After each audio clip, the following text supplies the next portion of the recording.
নির্বাচনী ট্রেন নির্বাচনী ট্রেন এখন চলার জন্য প্রস্তুত। নির্বাচন কবে সম্ভব বলে আপনি মনে করেন?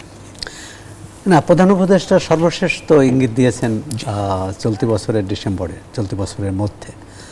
সেক্ষেত্রে কিন্তু 10.5 মাস বাকি। তা আমি তো মনে করি যে খুব সময়টা যে খুব বেশি তা নয়। যদি এবছরের মধ্যে এরকমই প্রস্তুতি, আইন উপদেষ্টার বক্তব্য, তারপর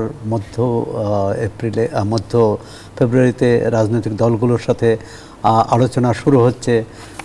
কালকে সম্ভবত বিএনপির প্রতিনিধি দল প্রধান উপদেষ্টা এটা অন্য বিষয়। আচ্ছা, যাই হোক, প্রধান উপদেষ্টার সাথে বিএনপি একটা প্রতিনিধি দল দেখা করতে যাবেন। সবটা মিলে আমার ধারণা যে নির্বাচনের প্রধান উপদেষ্টা এক বক্তৃতায় বলছিলেন যে নির্বাচনী ট্রেন এখন চলার জন্য প্রস্তুত।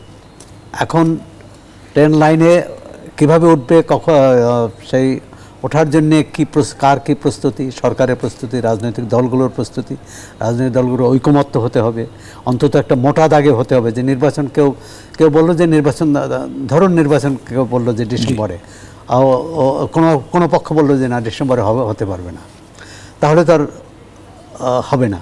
তা একটা ন্যূনতম সংস্কার না চাইলেও আপনি মনে করেন যে এই 10.5 বছরের টাইম তাতে করে মৌলিক সংস্কার সম্ভব?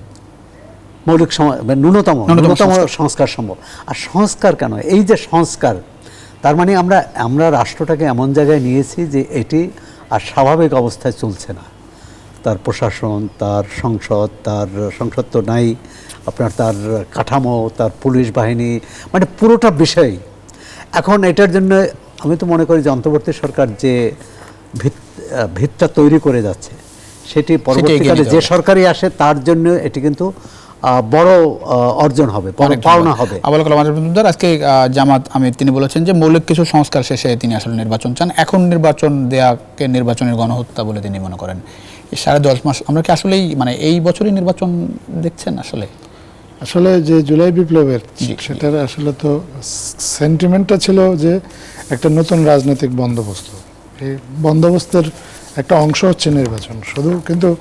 শুধুমাত্র আগামী নির্বাচনটাই আসলে মুখ্য না, পরবর্তীতে আরও যেসব নির্বাচন হবে সেই নির্বাচনগুলোও যাতে একটা সুস্থ এবং অবাধ হয় এবং বারবার বাংলাদেশে এই ধরনের কোনো রাজনৈতিক সংকট তৈরি না হয়, সেটার জন্য একটা প্রয়োজনীয় রাজনৈতিক কিছু বন্দোবস্ত যাতে তৈরি করা যায়, সেইটার স্পিরিটটাই ছিল আসলে জুলাই পরবর্তী, বিপ্লব পরবর্তী। আসলে সব রাজনৈতিক দলই কিন্তু আসলে সেভাবেই কথাটা বলেছে এবং সেভাবেই এখন পর্যন্ত যে পরিকল্পনা আছে সরকার সেই লক্ষ্যেই কাজ করছে।